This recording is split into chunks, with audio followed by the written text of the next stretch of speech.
All right.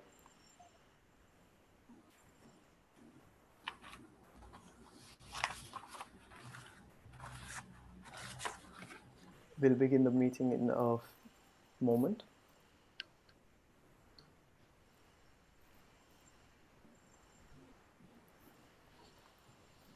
All right. Greetings of the day to you. Welcome to the fifth edition of the Online Education Leadership Forum panel discussion series focused on transforming education for human flourishing. Thank you so much for investing your time with us on a weekend. My name is Aaryan Salman and I'm the moderator for this panel discussion. In the previous four editions of the OELF, we explored whether we are entering a radically new age of learning. Can we innovate pedagogy and technology to ensure digital well-being for all? Whether mainstreaming SEL can ensure effective learning and well-being? And is preparing for peace and global citizenship our priority? Today we have a stellar panel on education in the times of Corona. Can we bring the four pillars of learning online? Where we'll be discussing the significance and impact and approaches in education to bring to life Delors' report of 1996. The recording of the previous four panel discussions and the live broadcast of this panel discussion are available both on our website and on our YouTube channel. So you can subscribe to our channel to never miss an important update. Also, we'll be sharing relevant and related resources with you within 72 hours of this live broadcast. As you know, we now live in increasingly challenging and uncertain times with enormous challenges, changes, and disruptions to our life and our professions. It is a moment for us to assume active global citizenship and support those in need. Having said that, I would like to take this moment to mark a minute of silence for those who are in grief and for those who have lost their lives to this pandemic, followed by the ringing of the bell to thank the healthcare workers, our educators, and others on the front line who are carrying out essential roles, selflessly continuing their day-to-day duties inside and outside the home in support of us all.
Thank you.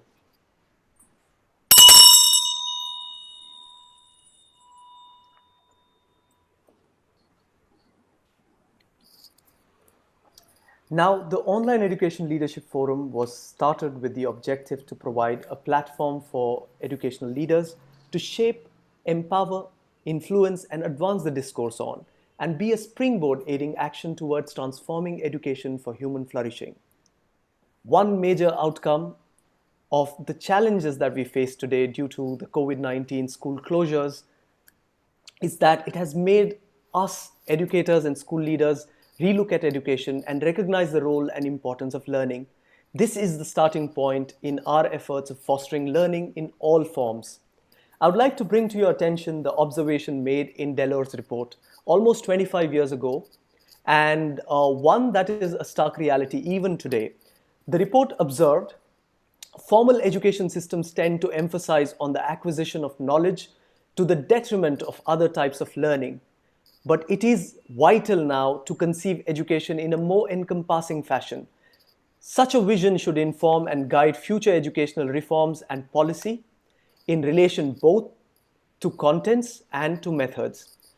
Now, Delors' Commission report of 1996 is a seminal work that recognized the role of education in designing and building our common future. and proposed an integrated vision of education based on the core concepts of lifelong learning and the four pillars of learning it envisioned, that is learning to know, learning to do, learning to be, and learning to live together. This is, in all fairness, a defining moment in history and an opportunity to bring systemic changes to ensure we move beyond fostering learning in a narrow sense and unshackle learning from outdated curricula and the undue emphasis on knowledge or information transfer. The choice and course of action we take in education will determine the kind of society we wish to live in. Educators and school leaders have a germane role in shaping a more inclusive, just, peaceful, secure, and sustainable society. It is in this context that we explore the question, can we bring the four pillars of learning online?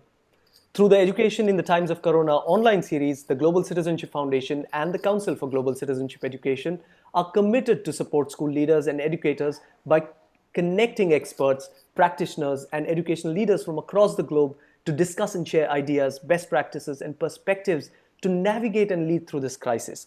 So our goal today is that whatever your role is in the education sector, that you will come away with something, a new idea, a fresh perspective, a new strategy that you can apply to be more successful in doing what you're doing best while shaping the society we wish to live in. So here's the format to give you an idea of what to expect. First, I'll take a few minutes to briefly introduce our awesome panelists from Finland, India, and Mexico. Then I'll kick off the conversation by opening the floor to the panelists.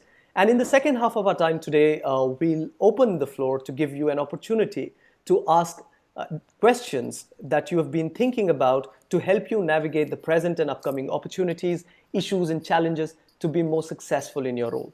Please feel free to share your thoughts and ideas in the chat section anytime during the discussion and create a learning and engaging experience for all. Sounds good? Great. Let's get started with the panel introductions. It is my immense pleasure to welcome Dr. Ashok K. Pandey, Chairperson of the Council for Global Citizenship Education and the Director of Alcon Group of Schools, India. He's the author of Launch Inspiring Educational Leadership and the Pedagogical Life, Essays on Educating India. I take great pleasure in welcoming Sylvia Schmelkes, Academic Vice President of Universidad Iberoamericana, Mexico. Sylvia is a Mexican sociologist who has published 15 books and over 150 articles and chapters on quality of education, value education, adult education, and intercultural education. Sylvia founded and was the Coordinator General of Intercultural and Bilingual Education in the Ministry of Education in Mexico. She headed the Institute of Research in the Development of Education at Universidad Iberoamericana in Mexico. She was the first president of the Mexican National Institute for the Evaluation of Education. It is my deepest pleasure to welcome Omar DIOP, Head of Education and Program Specialist at UNESCO New Delhi Cluster Office for Bangladesh, Bhutan, India, Nepal, Maldives, and Sri Lanka. Omar is a Senior Education Specialist supporting education policy and delivery in the countries of the cluster. Prior to joining UNESCO New Delhi, Omar worked for UNESCO Addis Ababa in Ethiopia and at UNESCO headquarters in Paris. It is my great pleasure to welcome Mikko Loom, Head Principal of Hirsikampus, Finland, the world's biggest school campus made from logs. Under Mikko's leadership, Hirsikampus is the recipient of National Board of Education's Best School of Finland Award in 2019. Mikko is also an educational leadership trainer and consultant in Finland and other countries, including India. I take immense pleasure in welcoming Professor Karanam Pushpanadham, Professor of Educational Management at the Department of Educational Administration at Maharaja Sayaji Rao University of Baroda, India. He is the member of Senate at NIFT, National Institute of Fashion Technology, India, and also the academic committee member of NAAC, UGC, NCERT, and NIEPA. Professor Karanam is a visiting professor at various universities, including International Institute of Education in Stockholm University and Aarhus University in Denmark. It is a great pleasure to welcome Kavita Sanghvi, principal of Chatrabhuj Narsee Memorial School in Mumbai. Kavita was nominated as top 50 teachers in 2016 by Varkey Foundation for the Global Teacher Prize Award And she's currently the Global Teacher Prize Ambassador, along with being Teach SDG Ambassador and Scientix Ambassador for India. I would once again thank all the panelists, attendees, and viewers across platforms for advancing the discourse on transforming education for human flourishing. Now I open the floor by requesting Dr. Pandey to make his initial remarks. Thank you, Aaryan, for a very nice, impactful opening to this brilliant session that you're going to have. Uh, since I am one of the hosts, I speak either in the beginning to develop a context, or I speak at the end to sum up the whole proceedings. So this particular episode, I am opening and I'm building the context. Thank you, my co-panelists, for accepting our invitation. I would first make a reference to the background that you see behind me. This butterfly wing in the background, which was released by the United Nations, and they declared May 22 as the Global Day of Solidarity. And they released a hashtag, Stronger Together. And this butterfly wing symbolizes inspiration and strength and motivation for people and for institutions to take actions, shift our behaviors, not only to fight COVID-19, but also to remain resolved in achieving SDGs, the solidarity, the people's connect, the partnership, and all the commitments that have been made in those 17 goals. So in this context, to discuss the 4 pillars of education as enunciated in the Delos report is almost coincidental. It is very providential, I would call it. And I have a very, very emotional attachment to this particular report because one of the representatives from India for this particular report, Dr. Karan Singh, a very famous scholar from India, a politician, philanthropist, poet, and author. He was one of the members, and 2 years after the report was released, he recruited me to head one school that his family was running in Jammu and in the state of Jammu and Kashmir. So I had the opportunity to work with him for 5 years as one of his principals, and we had a lot of opportunity to discuss this report. So that's my personal emotional bonding. Since I'm opening the context, I would may I request you, Aaryan, to put on the first slide so that I can immediately build the context and not take too much of time. The next one. So these are the 4 pillars of learning: learning to know, learning to do, learning to be, and learning to live together. The next one. And a little bit of explanation to this. When we are talking of learning to know, we have to develop in our children the instruments of understanding, and we have to build bridges. Learning to do, we have to act creatively, we have to build competencies, we have to explore our potential. Learning to be, we have to be a better being, we have to be more responsible, we have to test our convictions and the foundations of that. And learning to live together has become more so important to the participation, cooperation, valuing diversity and plurality. So these 4 pillars are being reinvented in the sense that they are assuming a larger relevance today. And I have develop a context with the SDGs that the United Nations initiated in 2015. And the SDGs, as all of us know, are based on 5 P's. These are the 5 pillars: people, prosperity, planet, peace, and partnership. So my context is that if people have to be prosperous, they have to take care of the planet, and only that will ensure that we have peace around us. And for that, we have to work together. And that is what the whole philosophy of learning to live together is. And if we look at these 4 pillars of Delara's report, we see the 17 goals fit into this. Learning to know is about goal number 1, 2, 4, and 5. The central point is quality education and lifelong learning for all. We have to, respect gender equality. We have to ensure that nobody is poor, nobody is hungry. Otherwise, education has no meaning. Learning to do. So what actions we have to take, what kind of jobs will be there, what kind of decency in economics and work has to come, what kind of innovations and industrial infrastructure is required, and of course we have to ensure that at least clean water and clean energy is available to everybody. Learning to be goal number 3, 10, 11, and 12. And that will bind us all together. Learning to be, the first thing that comes to my mind is goal number 3. The good health and well-being for all should be the goal of the international community. We have to, take care of our consumptions and sustainable cities, and we have to reduce inequalities. And the last is learning to live together. And learning to live together, goal number 16 and 17 are very obvious, that we want peace, we want justice, we want strong institutions. And goal number 17 is that we want to be in partnership. But goal number 13, 14, and 15 pertain to the planet. And unless we develop harmony with the planet, I think learning to live together will be meaningless. So this is the context in which this particular thing is being organized.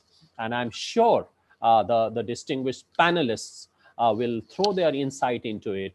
And at the end of the day, we will be able to develop a protocol as to how these 4 pillars can be shifted from in-person teaching to online teaching, because that is going to be the new norm, or at least, or at the best, a hybrid of in-person teaching and online learning. And that is our purpose as to how to mainstream it and then how to transport it into a virtual learning mode. Thank you, Aaryan. Now I yield the floor to Ms. Schmelkes. Yes, thank you very much. I welcome all participants and I thank Global Citizenship Education for this invitation. It's an honor for me to be participating. And the first thing that I would like to say is that I think that we should have to think also about children and youth who are not online, no? Because the title, the name of this panel is The 4 Pillars Online. But we have to think about, I think more than half of the children that are not online, no? Mainly we have to think about the rural and the indigenous children, those that live in poverty, those that live in large households with many needing access to technology and having to distribute the little technology that they have. And of course, those affected by the economic consequences of this pandemic, who have to find a way of earning money and who have to probably work. Child labor will probably increase. And so we have to think of them too, because when we think about the 4 pillars, we have to bring in not only online learning, but other media, such as radio, television, printed materials, knowing that each media has its own strengths and its own weaknesses, but we have to reach all of these children and youth also during the pandemic. But in all cases, whether they are online or whether they are learning through other media, we have to acknowledge that we lose very important learning opportunities by not having face-to-face interaction. I think that is something that we have to recognize. Learning, for example, that the individual does. The individual is the one that does the learning, but learning is clearly mediated socially. So we need others to be able to learn. Collaborative learning, teamwork, learning to participate, taking on responsibility for others, for example, experimenting respect for human rights are central for citizenship education. Though not impossible to achieve, online, they are more difficult to achieve at a distance. And of course, they have to do with the 4th pillar, which is learning to live together. So we have to acknowledge this, and this should lead us to prioritize development alternative ways of teaching these competences that are needed to be able to live together, whether online or at a distance. The pandemic is actually, I think, a special opportunity for learning to live together, because either we need to understand that what each of us does and what each of us has to do has an impact on protecting others. So either we all work together or we all sink in this global ship together. And that is a special opportunity for learning to live together, I think, and we should take advantage of it. I think it is also a very good opportunity to make students reflect on what a healthy life means and how that has to do with a healthy planet. And this has to do a lot, of course, with the objectives for sustainable development. And what I have stated, it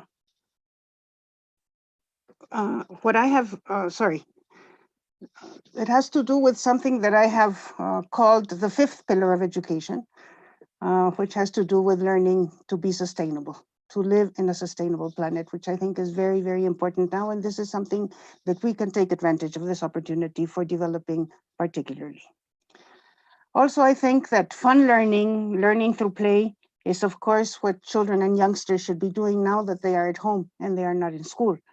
And for example, I think this is an excellent opportunity for intercultural education, because it's fun to learn about different others, about how they think, what they do, and how they contribute to mankind. And this is the basis of intercultural education. So we should take advantage of this to teach about respect and admiration for the different others, which we know is the foundation for living together in harmony. Reflection is also basic for developing critical thinking, essential for the four pillars. I think it's basic, it's at the foundation of the four pillars of each of them. So now I think it's time for reflection. Everybody is doing a lot of more reflection than before. We have to reflect on what is happening to us, what is happening to others, about the type of world we want to go back to when lockdown is over, but also about responsibility, peace, conviviality. And we can guide exercises such as these, ask children to write and to tell what they think and reflect to others. And this is something that we can take advantage of. And finally, what I would like to say is that we don't have to stick to distance learning once this pandemic is over, because there is this tendency of people saying, well, we have realized that we can do education online, so why go back to face-to-face education? I think this is a terrible risk, something that we should not allow to happen. Rather, we should start preparing for when we get back to face-to-face interactions. But now, for example, we have learned to value schools and to value teachers and to realize what the added value of schools and teachers are to learning. So I think that we should take advantage of that and hope to renew the whole social system now that we have had time to reflect on this added value of schools and teachers. Thank you very much.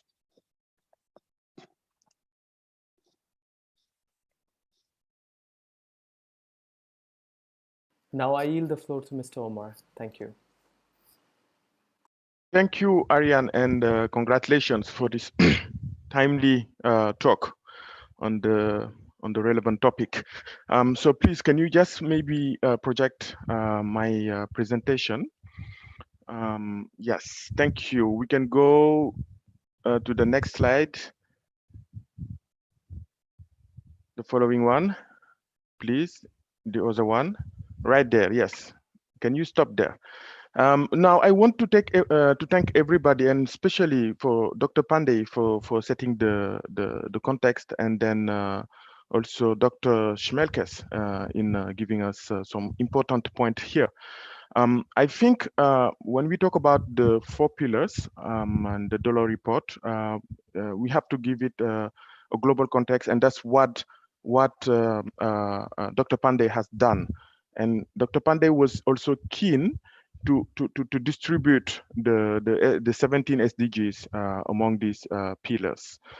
But what I want to do here is now to zoom into the education one, which is the SDG 4.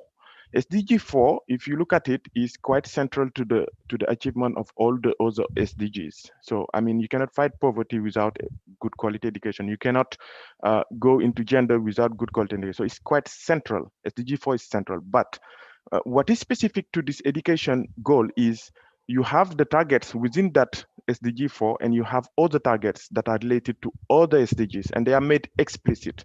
And here I have just a few examples. Health and well-being is there, gender equality is there, decent work and economic growth, responsible consumption, and the climate change mitigation. In these specific targets, if you go there, there are specific education targets which are nested in this target. So I just wanted to probably draw the attention of the people. Next, please. Next slide, please. Yes. Now, if we look at what is happening right now, the world we are in, this emerging global context for learning, which is in a world of increasing contradiction.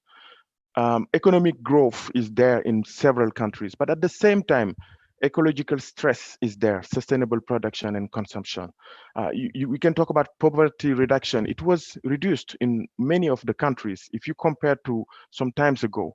But at the same time, vulnerability is so now, I mean, pronounced, and then the inequalities and exclusion, they are extreme at these days.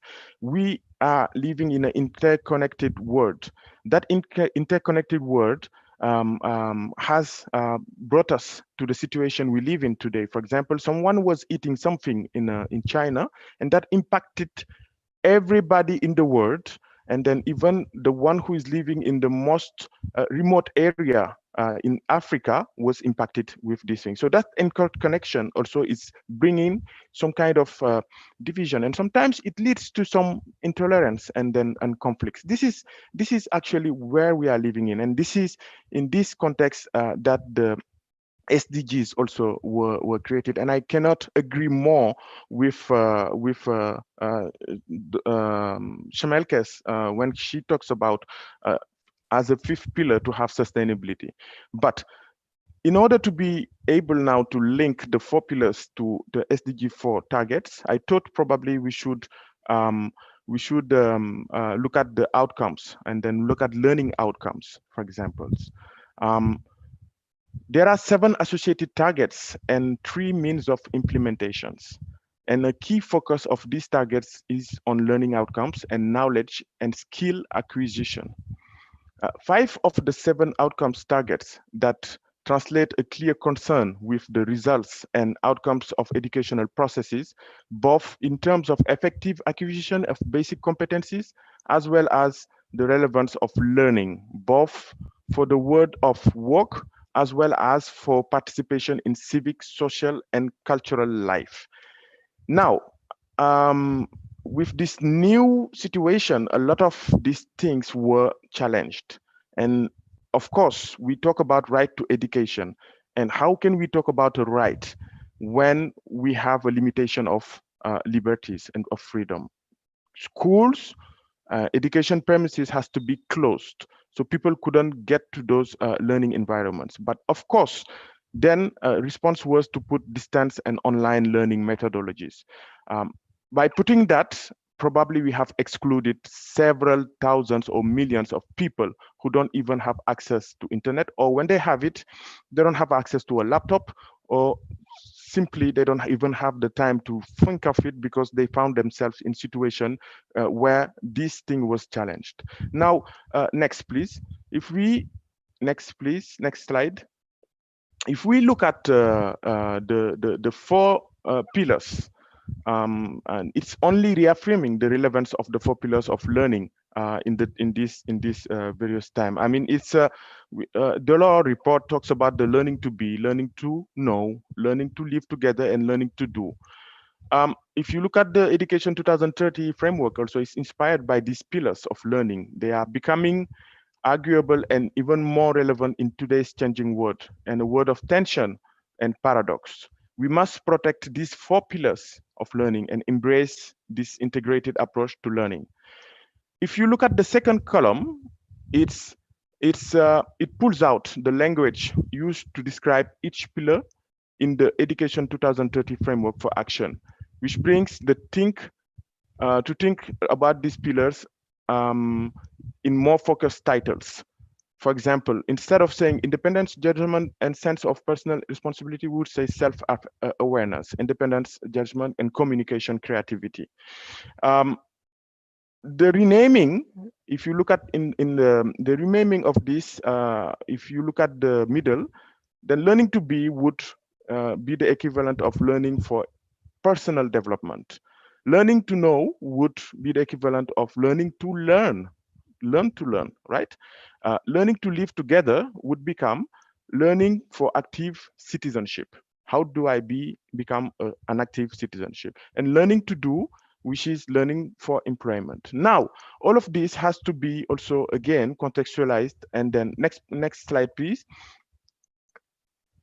And then a renewed focus on relevant and effective learning for personal, social, and human development also calls for new measures to assess and monitor different aspects of learning, more so during this time of COVID-19 and distance online learning. We have to bring in assessment, and we have to be able to say if somebody is learning using these 4 pillars. How are we able to do so? So there are ways of doing it, but at the same time, a lot of gaps are there. Most of the time we know about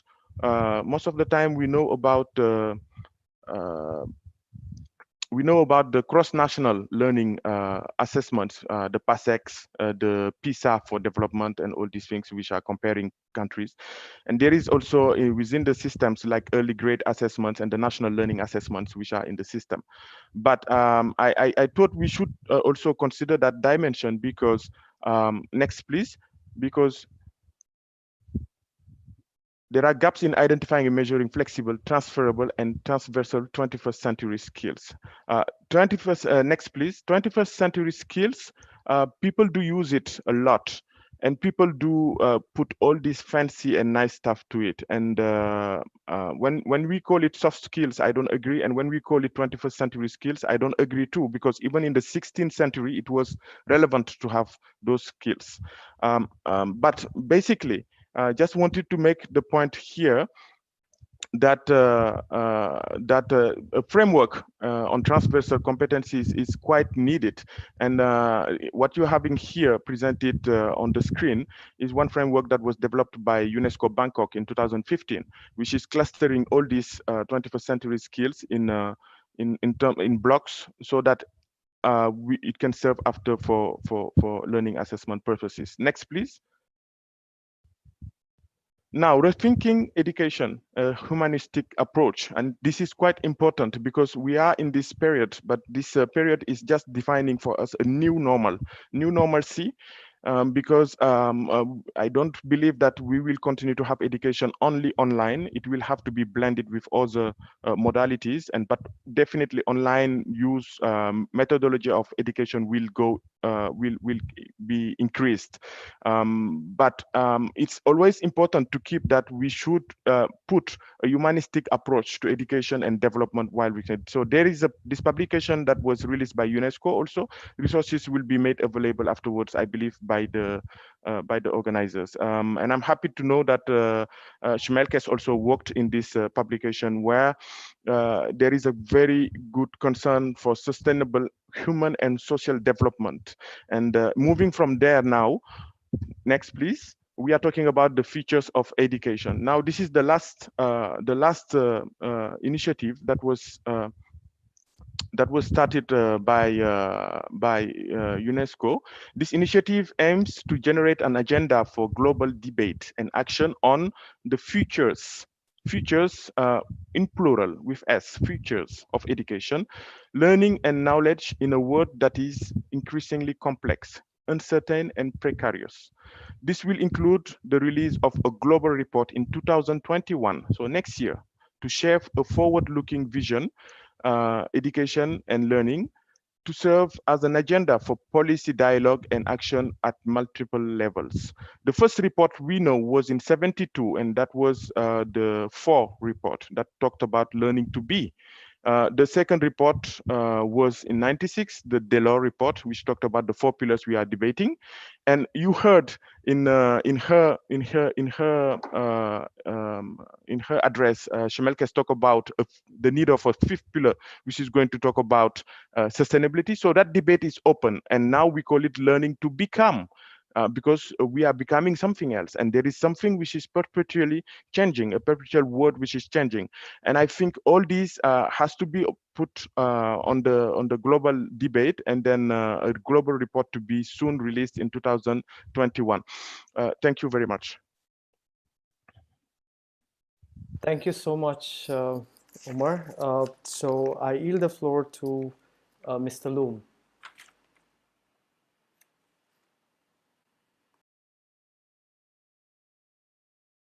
Mr. Loom, if you can please unmute yourself.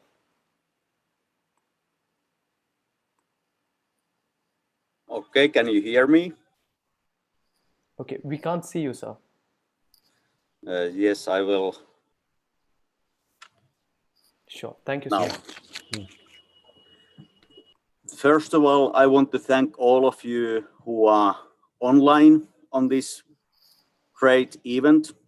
I want to thank for the hosts to be part of this team of professionals all around the world, we can say.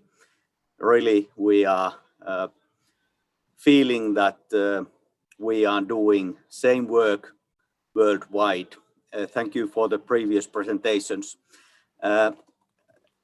Actually, first of all, I decided to, instead of more theoretical, I will go quite quickly straight to the practical issues that we have been doing here in Finland. In all the Finnish schools were closed 2 months ago, and all elementary schools were closed, totally closed, until 1 week ago. We opened all the schools again, elementary schools. So we have this 2 months practice of this pandemic situation. And of course, we know that in Finland, we represent the first world. And those challenges that many and millions of the teachers are facing, we didn't have that difficult. But still, I admit that also in my school, we had a big challenges when in 2 days notice, we needed to transform our education, everyday school practices to remote teaching and learning process, which we were not prepared at all, including the skills of the teachers, all the teachers, including the skills and all type of passwords and IDs of the pupils for the different digital platforms. So it was very quick and rapid situation in all schools in Finland as well. I tried to share my screen. And can you see my screen now? Hey, host, it shows me that you disabled participant screen sharing. But it doesn't matter. I can talk easily these issues. So before going to the details and my personal instructions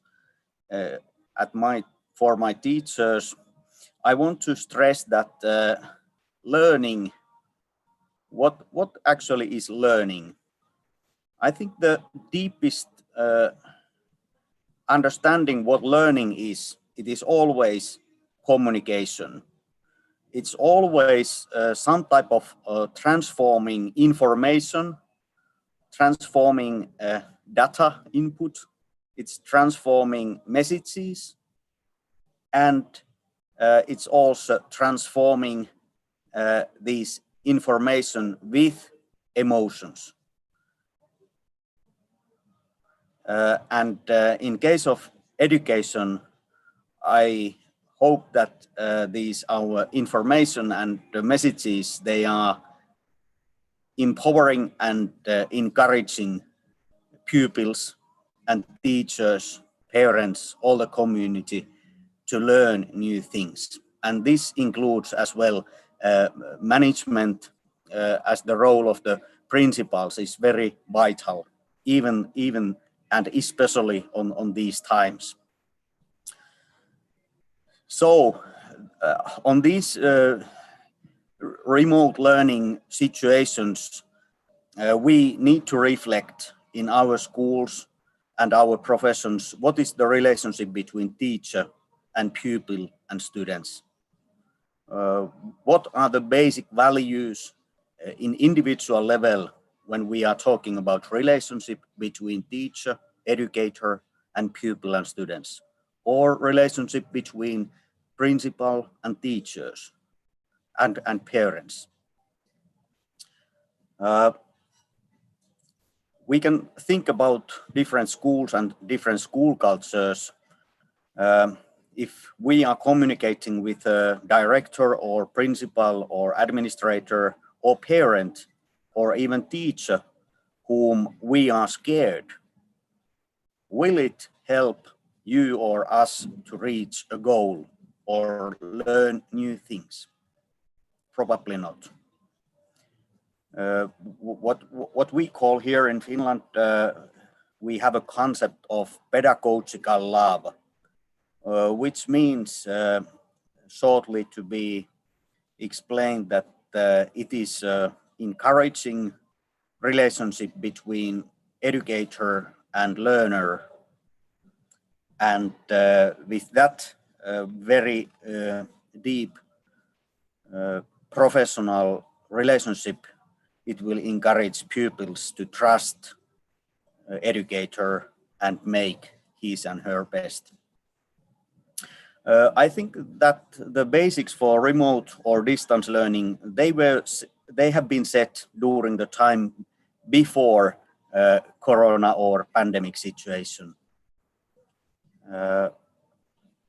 As I already mentioned, very critical fact is that what are the technological skills of the teachers and pupils? What type of digital tools they are having? Which are the most useful when we are thinking about learning different type of skills or knowledge or issues related to the values? What is very critical question as well is what is the most suitable tools? What type of apps or programs we are using, or which digital platforms are most useful? Google for education and Microsoft Office. So how to win the hearts and minds?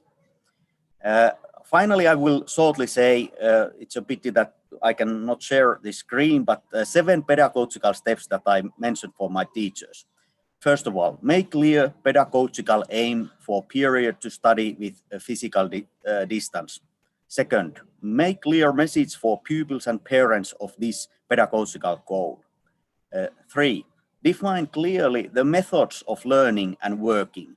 4, set timetable which all pupils can reach. 5, make clear definition how assessment and evaluation will happen, which criteria equal to all, equal to different learners. 6, communicate regularly, WhatsApp, digital platform, Facebook, Instagram, telephone, even the physical meetings if they are possible. And finally, 7, encourage and do not overload yourself with work, neither pupils and their parents. Namaste. Thank you so much, Mr. Loom. Professor Pushpanadham. Good evening, everyone. And Let me congratulate the organizers, Dr. Ashok Pandey and Mr. Aaryan and the team for timely choosing a very important and lively topic, the topic which has relevance to every century. Though it was in the document of 20th century, it has relevance to 21st and many more centuries to come. And we are undergoing a very difficult time. And for the last 2-3 months, everyone is shut down, but the learning and intellectual pursuit is continuously going on.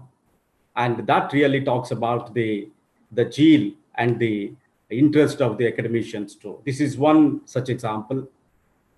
The Online Educational Leadership Forum invited people to deliberate on a topic, and then several, I have been watching the chart. The people from various countries have joined in this the webinar. They talks about the very importance of the theme. Friends, let me put before you certain things. We are living in a world which is characterized by 3 important things. I coined them into 3. One is the change. The second one is the complexity. And the third one is the paradox. The change in terms of social, technological, and the economic changes that we could see. A lot of things are happening. When we talk about social change, we have seen a lot of educational access, therefore the social mobility has changed. And the people were really talking about the upliftment and the economic changes and the lifestyles development. And when you talk about the technological changes, we are living into artificial intelligence, virtual realities, augmented realities. Though we are digitally, we are socially distancing, but we are digitally connected. So we are living in a very, very different kind of society. And we also know that with our yesterday's knowledge, we cannot address tomorrow's problems. Therefore, we need to think about what kind of education system which is essential. Therefore, it can meet all the challenges that we are facing. And I call it as a paradox. We are living in a paradox. In a sense, in the pursuit of knowledge, we lost wisdom. We have more number of degrees, whether it is online and offline, but that intellectual pursuit of thinking and creation is gradually disappearing. We have more income, but less comfort. We are physically connected, but we are not internally connected. We are internally disconnected. What we feel, what we speak, and what we do need to be connected. And that's the kind of education that we need to promote. So when Dealer's report, which was actually reported in 1996, it was taking into consideration of the developments of that time. And during 1990s, there were a lot of changes that happened in the World War. Whether you talk about the unification of Germany, the wall of German was fallen. And then people were talking about the unity and the new different world order has evolved. And we also have seen the globalization, liberalization, and the privatization that has taken into a great extent. Therefore, the people across the world, the nations across the world, started designing the perspectives and plans for the national progress and the national development. So in this context, the dealer has coined a learning the treasure within, a very, very important document, which I consider the document as a post-modern document, which really requires an intellectual deconstruction. And intellectual as a contextual deconstruction. And that time it was translated in more than 30 languages, and almost 100 countries have initiated their educational plans for the development. Friends, the 20th century, what I coined as a century of lot of commissions and committees. And the century which gave a lot of goals, the targets, whether you talk about education for all, you talk about education for sustainable development, you talk about Millennium Development Goals, but all those goals have to be achieved in the 21st century. Therefore, 21st century educators are actually with a lot of responsibility and the commitment. So their professional commitment and passion can really meet those challenges with the goals that are actually laid down. So this coming to the leaders report, it talks about 4 pillars: learning to know, learning to do, learning to be, and learning to live together. And the moment you talk about this into the present context, learning to know has become a much wider context today. Why? Because the knowing has to be seen much beyond the concept of schooling and formal education. The dealers report also talks about the lifelong learning. Therefore, education was seen from much broader perspective rather than restricted, reduced to a schooling, formal schooling process. Therefore, today what we are doing, the moment the lockdown that happened in the schools, all the educators in the world have started using the technological platforms and making learning possible and accessible to every learner that's happening. So the learning to know is a concept which need to be redefined and which need to go beyond a formal schooling process to a lifelong learning perspective. And how we need to do with help of technology, which is a very a prospect that we have today that has to be discussed about. And the 5th pillar, which most of the speakers have talked about the 4 pillars, but I would like to highlight about the 5th pillar. The 5th pillar is the learning to transform, which is a very important pillar, which is very much needed in the 21st century. So our education system need to create that kind of opportunity for every child to get transformed, whether it is a personal transformation, where an individual evolving, as my panel discussion was saying, he still evolve a good citizen, and the innovations and creativity also need to be there. But 21st century is full of promises. Therefore, how the education system can really come out with the welcoming and encouraging perspectives. Therefore, we bring a cohesive society in the future to come. Thank you. Thank you so much, Professor. I yield the floor to Ms. Kavita.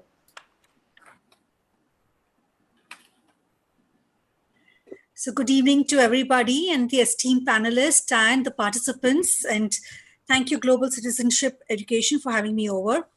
Now, my talk is about learning to live together. And it's nothing but actually shifting from I, me, myself, to actually understanding how other people are feeling and what they're going through. And it's also development of a lot of social skills, like respect, concern for others, social and interpersonal skills, appreciation of the diversity among people. And these skills would actually enable individuals and societies to live in a peace and harmony, which focuses obviously, as Dr. Ashok Pandey has already spoken about, climate action, life below water, life on land, peace, justice, and strong institutions. And school is the foundation to inculcate these values in all the students. And we have been doing it wonderfully well in the past, where we've had a wonderful dynamic school calendar with varied events, programs, denoted periods. But now, at present, we're all living in a panic mode. And for learning to live together, we'll have to move from the panic mode to actually adjusting mode and learn that we have to go out of the house also sooner or later to come and live with each other. So first of all, since you've started interacting more virtually than physically, and if I have to take the entire simple value such as respect, then how are we going to do it? Because in a classroom, checking respect is very easy. But in a virtual platform, how do we build that respect? Now, we already have the statistics which says that over half of adolescents and teens have been bullied online. More than 1 in young people have experienced cyber threats online.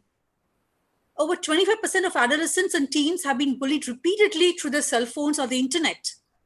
Now, if we're talking of this online world, see, even if we have beginning offline, how are you going to teach respect to your students? And that is where you'll have to bring in your psychologists, your cyber experts. You'll have to have those talks along with your regular teachings for people to learn to respect each other on net. And therefore, teacher has much more varied roles. Not just a class counselor, but even a cyber counselor is what we are looking at now. Let's go on to social skills. Now, we had a lot of activities offline. We'll have to have a mixed bag of activities to be done at home and school, which can be posted online or offline for feedback. We'll have to create an online calendar full of events, activities, defining the perimeter where students can move around. Now, as Sylvia has mentioned, there is immense reflection happening around the world. So all stakeholders have to use it to the maximum, say parents, say teachers, say students, say management, and make sure that these social skills, this reflection has been taken to the optimum. And how? Create bonds of empathy and collaboration so that we do not go back. After this 2.5 months of lockdown, nobody wants to go back. We all want to move forward. So how do we ensure an environment where we don't go back again? Now, once we start again a school, my major concern right now is racial bias. Jobs have been lost. Positions have been lost. There has been child abuse. There has been domestic violence in the house. How are we going to bring all these people back? How are we going to check our students and see what kind of guidance are we going to be giving? Our teachers might have gone through something. How are we going to get them back?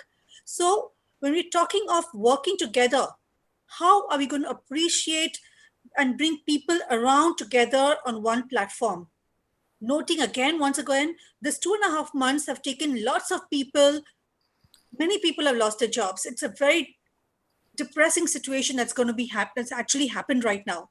So learning to live together, we need to go as to the blended learning is there, but more of empathy, more of love, more of coming together rather than just content.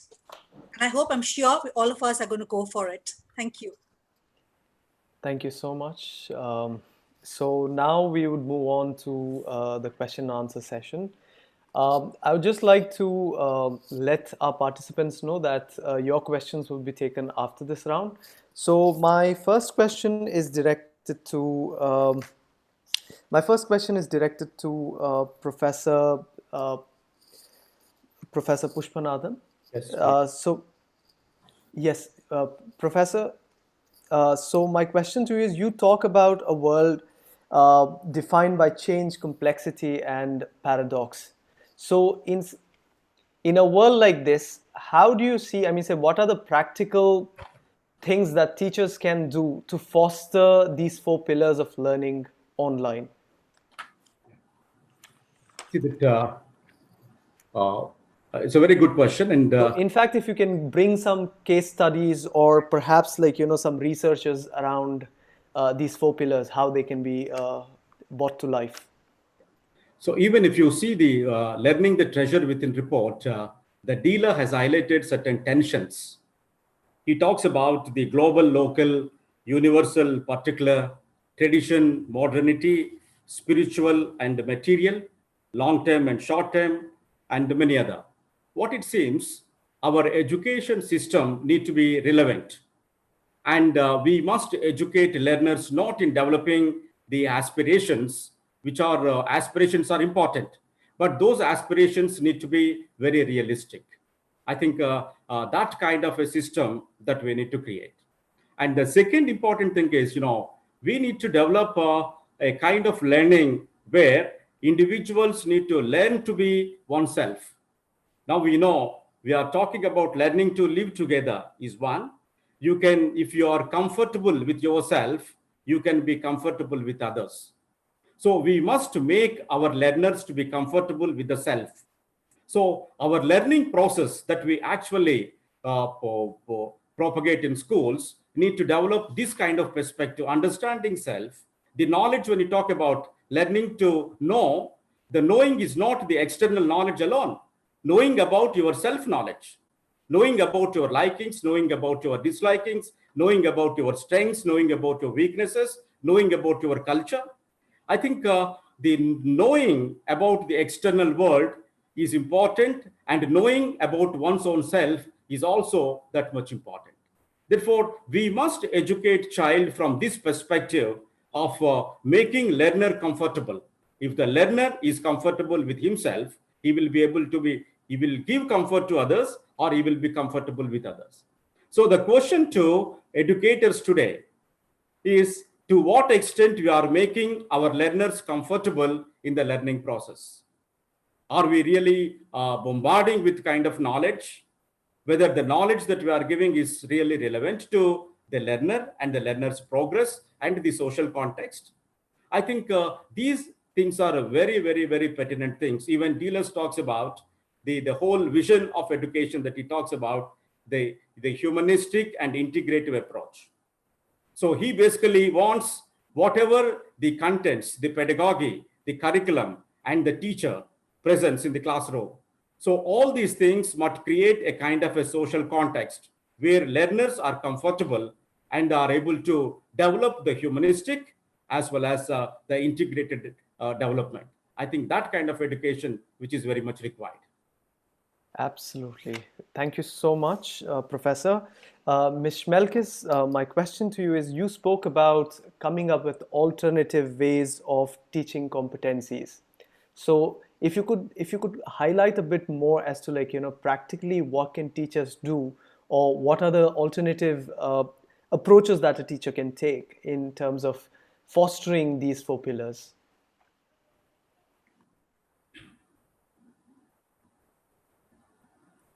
If you can kindly unmute yourself, please. Yes, thank you very much. Yes, I think that this opportunity is for rethinking schooling. No, I think schooling is valuable, and we have to rethink what is valuable about schooling.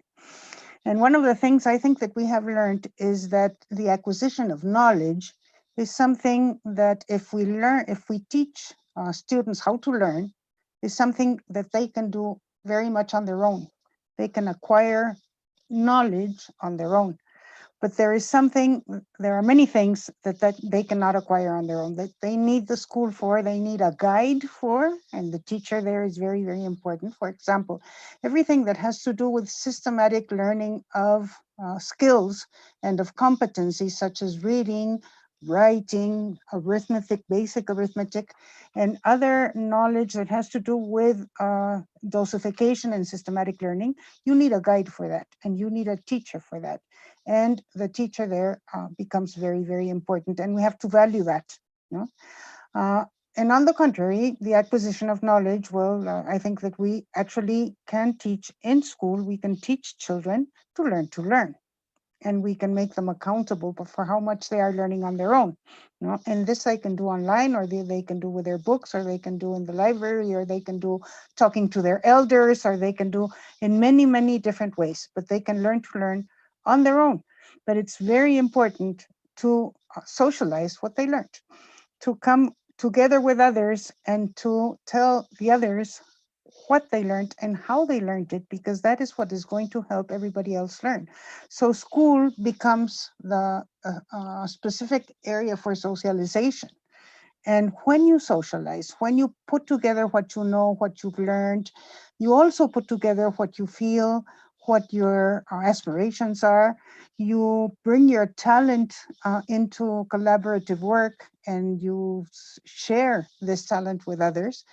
And of course, in so doing, you learn to participate, you learn to have responsibility for others, you learn to have responsibility for your own health and for the health of the planet. You learn to respect others because the others are teaching you. And I think school should become the space that is particularly for socialization of the knowledge that each student can actually acquire on his or her own. So I think what we have to do is reprioritize the objectives that schooling and teaching can actually achieve, and give the individual the responsibility for things that the individual on his or her own can achieve. So this, I think, is what we should be rethinking of. Thank you so much. So my next question is to Omar. So primarily, this report came in 1996. It's almost 25 years. So where do you see, because you've also been involved in teacher training and also with UNESCO's work that you're in capacity building of institutions. So my question to you is, it's been almost 25 years. Looking at Delors' report, how far do you think we have come in fostering these 4 pillars? Number one. Number two, where do you see the entire model being implemented in the next 10 years? That's the decade of action. So how important is Delors' report for the next 10 years? Thank you. Thank you, Aaryan, for this question. I think it's quite important, and it will allow me also to maybe speak about the new initiative, which is going to replace this Delors report. Delors report replaced the 4 report, which was in 1976, right? In 1996, we had the Delors report. And after that, in 2015, we thought we should work on what we call rethinking education, what education should be like. Now, how far have we gone? I think it was quite relevant. At that time, it was made in 96. But it never ceased to be relevant, these 4 pillars. They are still relevant, and they will be relevant also in the future. But what we are saying is that society it was made for has evolved. The context has evolved. That reference, the situation that we had is not the same now. Because at that time, we were talking about problems related to access. We were talking about problems related to development, like fighting poverty and all these things. So now the world has progressed a lot, and access is not really an issue in terms of exceeding the premises of schools. But access has shifted now to quality education. Like those people who are going to school, are they learning? I mean, they are sitting in the classroom, but probably they are not learning because they are not having a quality teacher, or because they are not having a quality education, and then all these things. So I think that reference society has changed, and the world has become very complex. So the 4 pillars remain valid from my point of view, and from UNESCO's point of view, it's now time to look at again that report and think of the futures in plural, how like several features that education should become. So we will not talk about only the 4 pillars, but we'll talk about additional pillars. And one of them is learning to become. I have put it there, and I have shared in the chat box the link. That has been launched by the UN Secretary General, Antonio Guterres, in September 2020. So before actually the coronavirus outbreak, it was launched at the UN Assembly General. And UNESCO picked it and has committed an international commission, which is composed of not only academics, because before it was only done by academics and politicians. But this time we are opening up also to artists. We are opening up also to the vulnerable people through their representation. We are opening up also to those who were excluded from education, for example, the illiterate people. So consultation is quite inclusive, and we thought we should hear from each of these people to come up with several possible features. And one of them, for example, is the integration of artificial intelligence in our schools, in the distance learning methodology. But yet, when we talk about artificial intelligence, there is no normative instrument. There is no legal framework which is there to say what we can do and what we cannot do in education, for example, and the ethical dimensions. So I believe, how far have we gone? We have gone too far, but the society was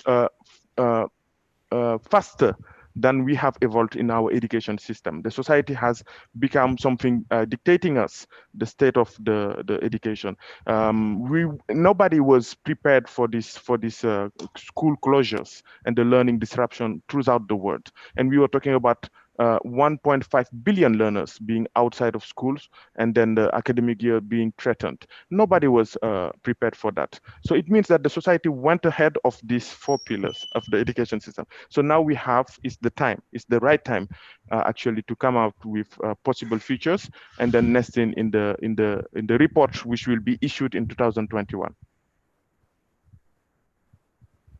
Thank you so much, Omar. My next question is to Mr. Loom. So Finnish education is considered to be amongst the best. So how do you see these 4 pillars being implemented in the context of your education system? Thank you. I think here in Finland,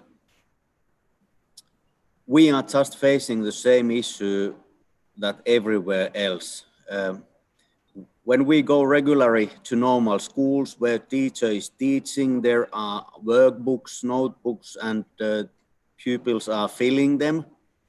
I think when we are in remote learning situation, it cannot happen just the same way.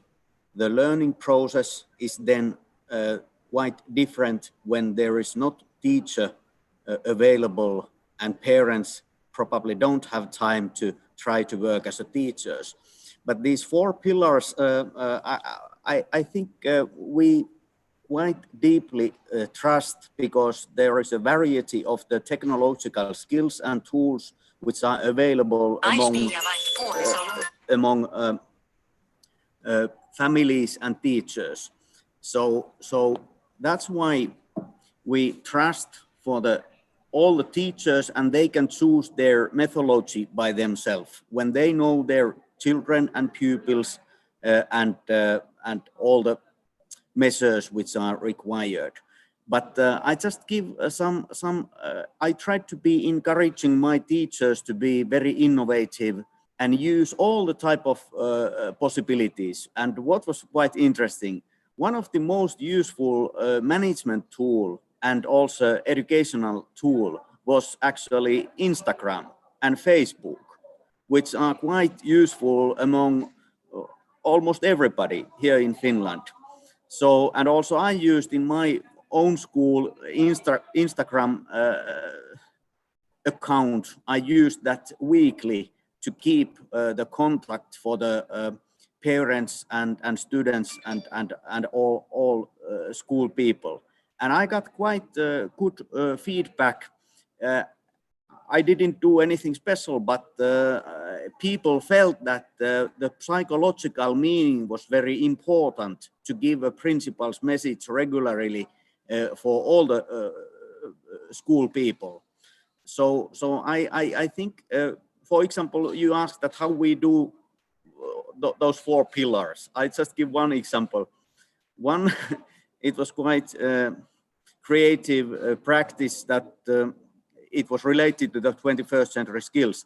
I asked families and actually not the families, but the children to make a box for the birds from wood. I don't know how to call that home for the birds. And actually it was a project that connected the families, especially the fathers, with their children to work together. And then I think that like we have a handcraft as a subject in the school. So it was one way how we try to conduct the curriculum requirements in this situation. So that's shortly. Thank you. Thank you so much. And now my question is to Ms. Kavita. This is a tough one. So basically, India is home to a sizable population of young students. So perhaps, like, you know, it comes in the top 3 in terms of the number of young people who are in school. So it is in this context that I'm asking you, how much do you think have we embedded these 4 components within the school education system here per se? So in India, what do you think is the state of these 4 pillars, and like, you know, how do you see, or what do you think we can do to overcome it, if in case it's adverse? Thank you. So yes, it is challenging. See, in India, the population definitely is immense. And our focus up till now has been just marks, marks, and marks. So we are completely a mark-driven country. And therefore, the knowledge that we've had is more of, giving those exams, competitive exams, and passing them. So yes, we know, but we know enough to pass exams. We do not know enough to apply much. So that has been a challenge till now, because a knowledge may be there, but to do, when it comes to doing, it's less. You have people with engineering degrees, but you ask them to actually repair something, they'll be lost. So knowledge to know we do have, to do, we have to still work on much, much more. Learning to live, yes, we have learned to live because we are a diverse country and we have got so many languages across. And I'm living in Mumbai and we have like everybody in Mumbai. So we have learned to live. We were not very empathetic earlier because we were like each one for themselves and the kind of rat race that we were all following. But now we've learned to somewhere feel some sense of, I would say, responsibility and obligation that whatever we do has consequences. And we've seen that coming from the COVID-19. It started somewhere, and because some people did not take care, it just went across. So that learning to live, yes, we have to still work on that. And learning to do, well, that's something that we really, all stakeholders have to come together. We have, as he spoke about it, society went further than education. Society has learned how to do and learned how to live, learned how to do everything. Education has to be at pace. It has to get in pace with society. So yes, these are where we stand with the 4 pillars right now. I could so relate this to Professor Karanam's statement where he spoke about, in pursuit of knowledge, we have lost wisdom. So, so my next question is to Dr. Pandey. Dr. Pandey, you have been at the forefront of transforming education in the last 30 years that you have been working. So my question to you is, what are the challenges that you see have stopped us from embedding these 4 pillars? Because see, we talk about learning to live together, Vasudhaiva Kutumbakam, and then we talk about a lot of these values. But what are the bottlenecks that you see, and how do you think that school leaders can overcome these? Yeah, thank you, Aaryan. I think this question is already addressed by the distinguished panelists, particularly Professor Pushpanadham, when he talked about the tensions that the Delos report has talked about. The Indian education system is, the one thing that I attributed to is a bundle of paradoxes, you see. For example, the learning to live together is an ancient Indian philosophy. And you talked about Vasudhaiva Kutumbakam, right? So if we come from that philosophy, why should we have any problem in embedding it in our curriculum right from the age of 3 when children come to school?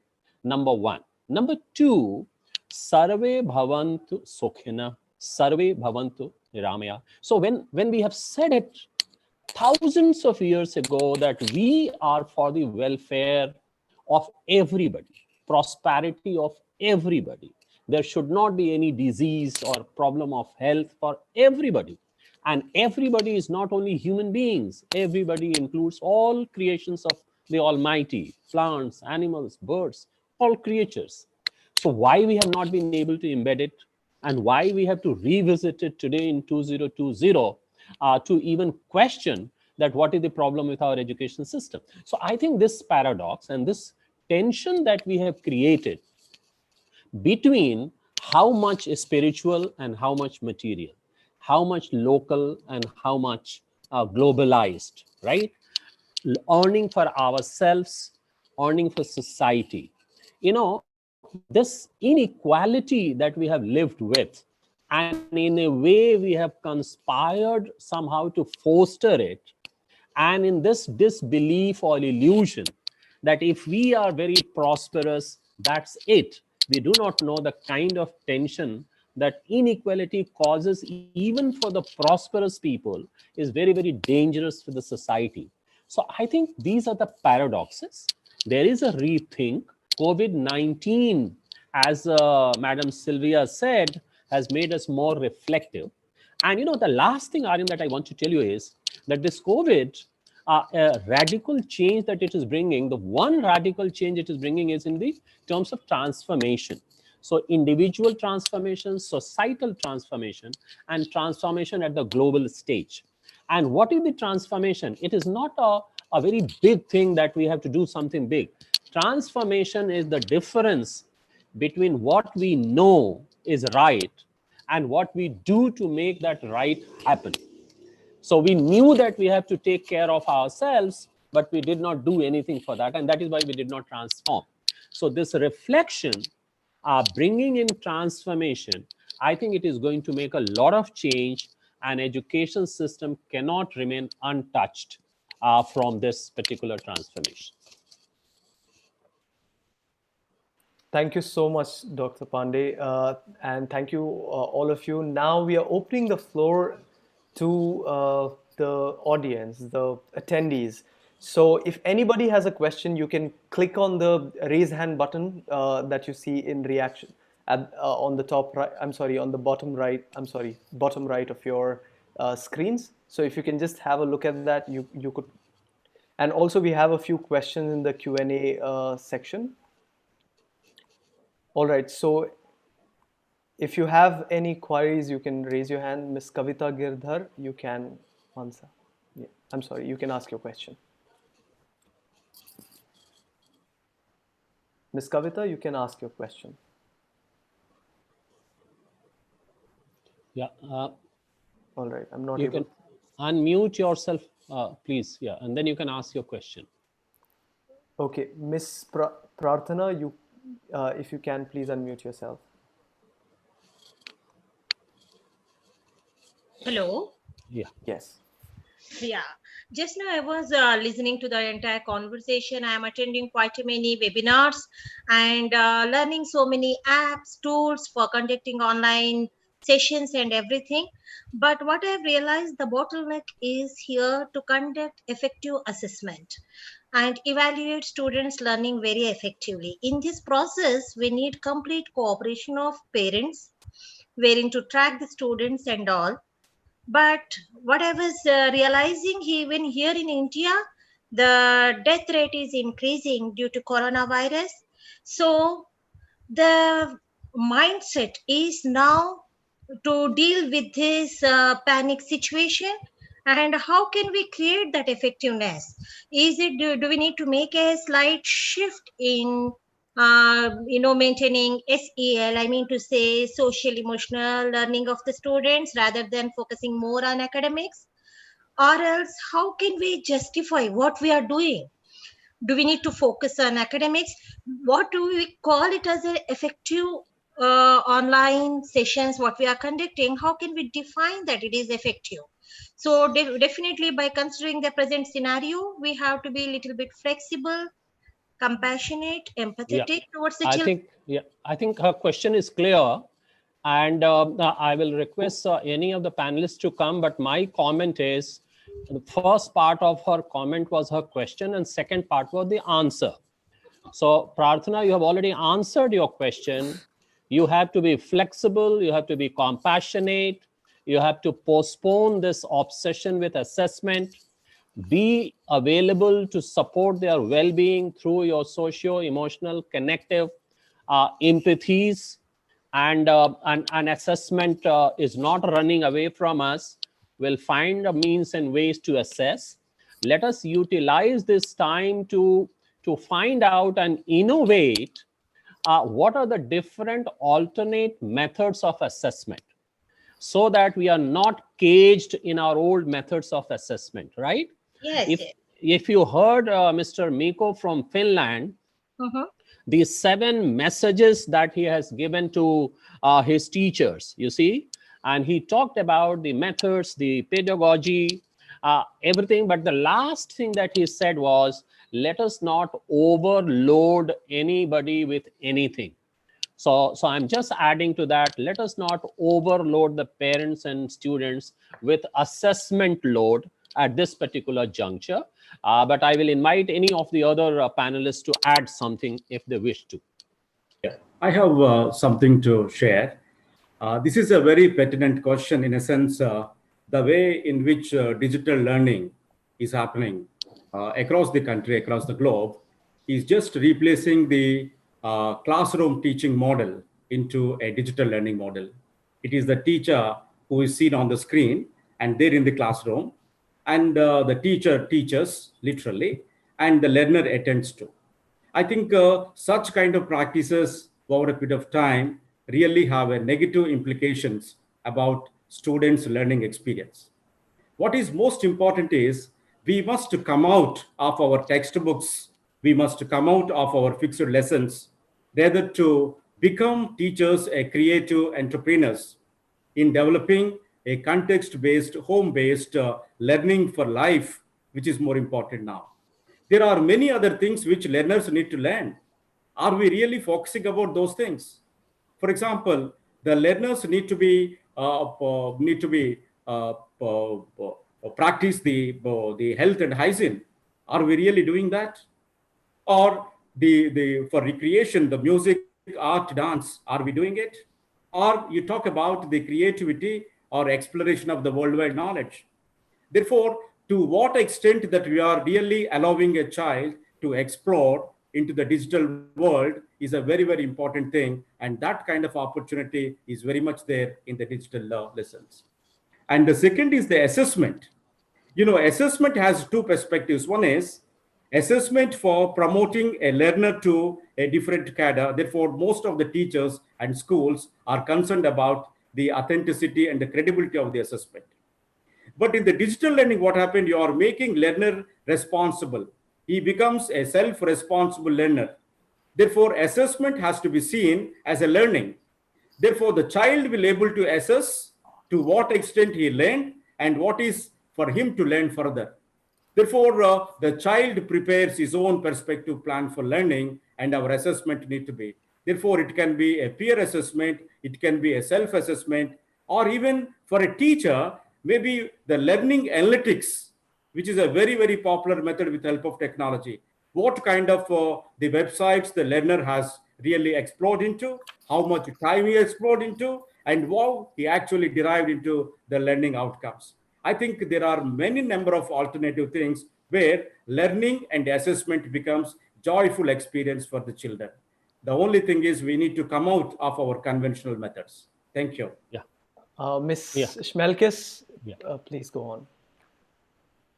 Yes, thank you very much. Yes, I would like to say that we can't forget that education is unequally distributed, and technology adds another layer to this inequality. It just adds to it and it makes it worse.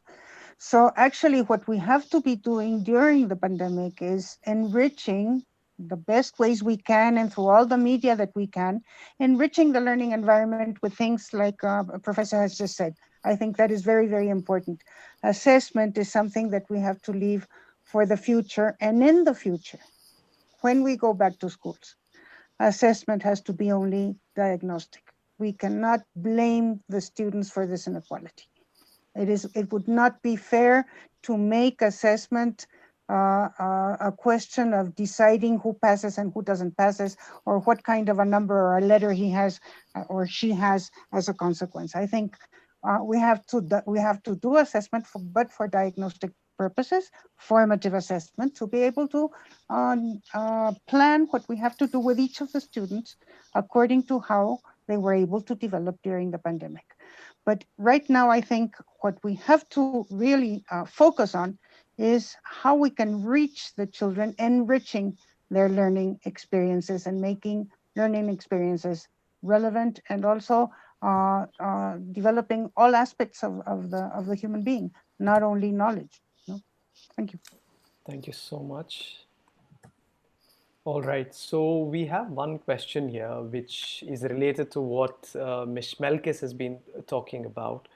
So one of the participants, Desi Rusmavati, has asked this question. Digital learning still becomes a big issue in my place, as many students of mine live in remote areas in which internet connection is a luxurious thing.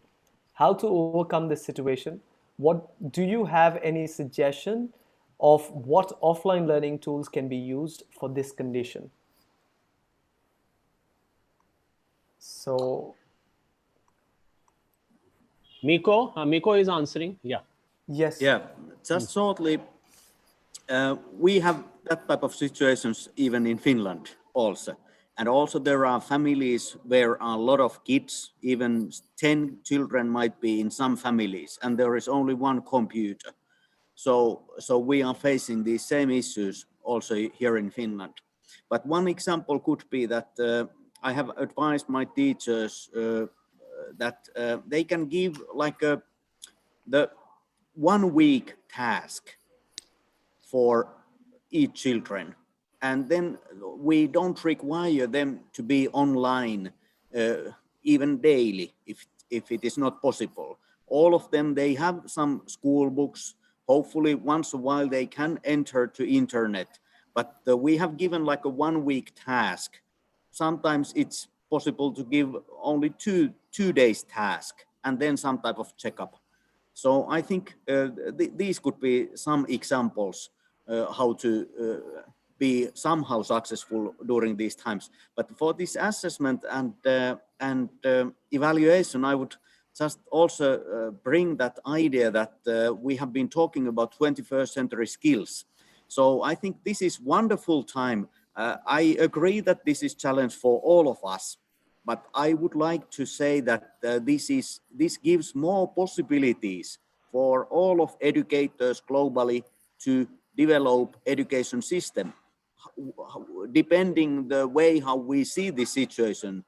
If we see this as a possibility, even once a lifetime possibility for all of us to change something that we are used to do in past 200 years.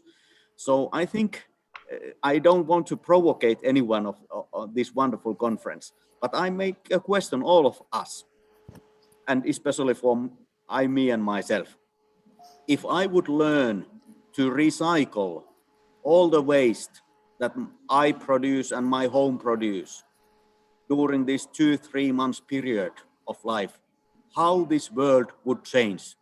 If this would happen everywhere in the world, only one task to learn in everyday life, recycle the waste.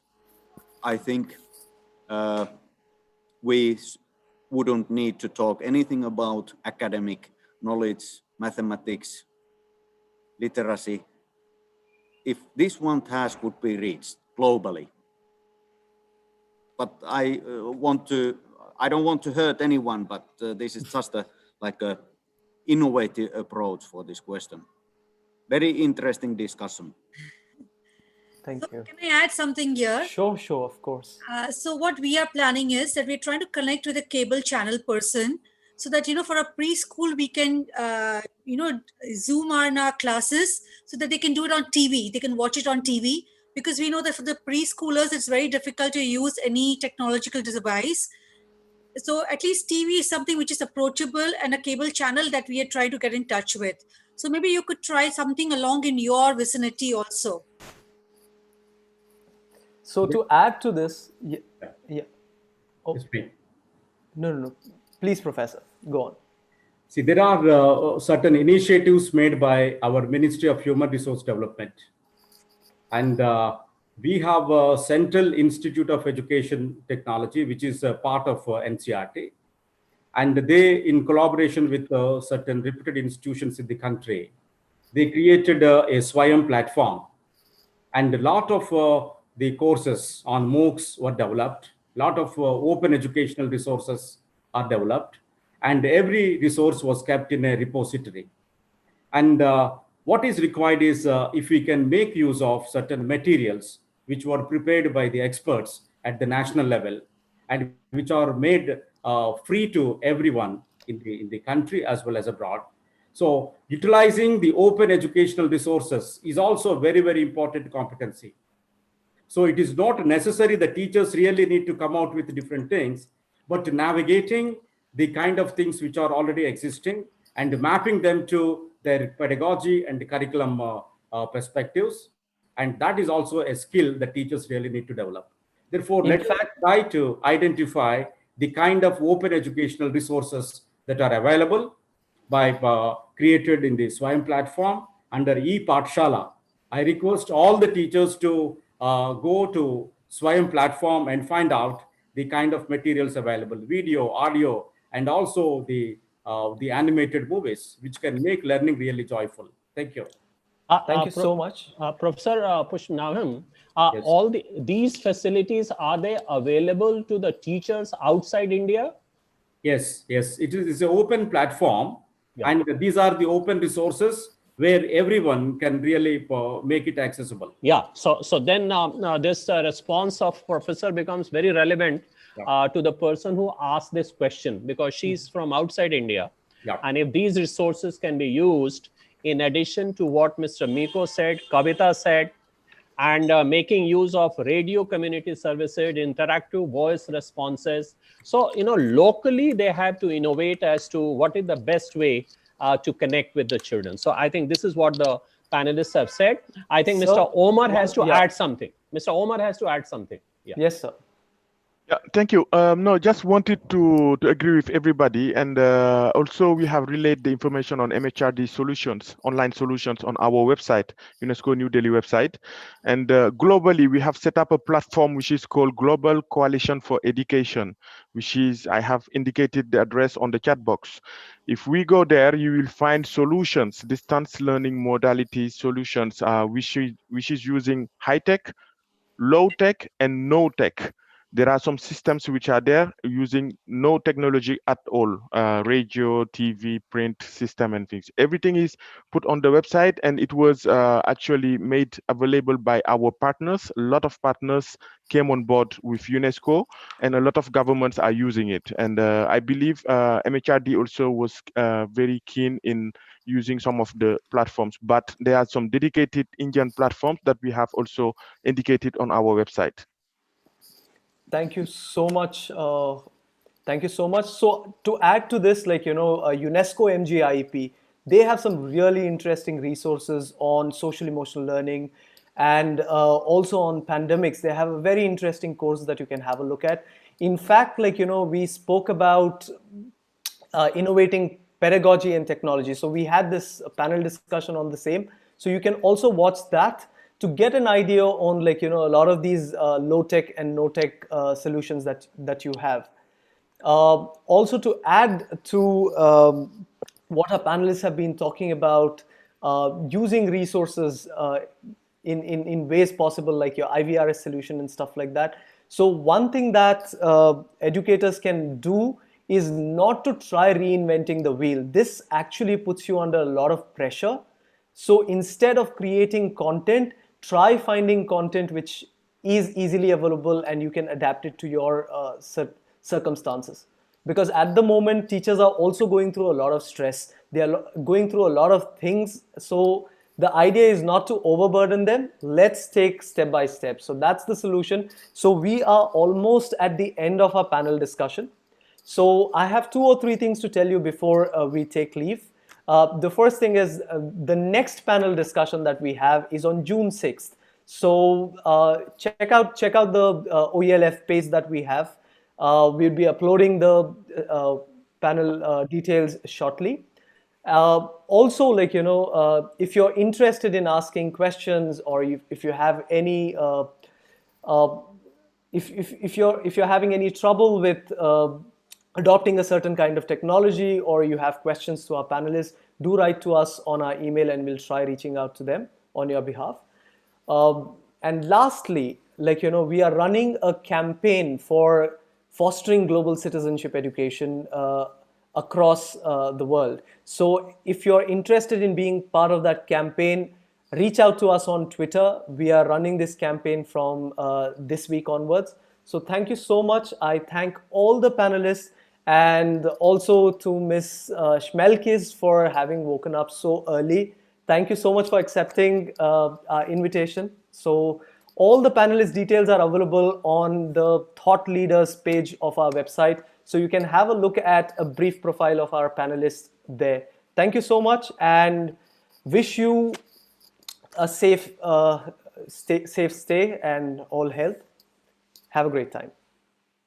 Thank you so much. Thank you. Professor, thank you. Omar, Thank you. Madam Sylvia, Mikko, Kavita. Nice to see you all. Take care. God bless you all. Thank you. Thank you so much. And Thank you. to all our participants, thank you so much. And I look forward to seeing you next time. Take care. Thank you. Thanks to all the participants. Thank you. Thank you.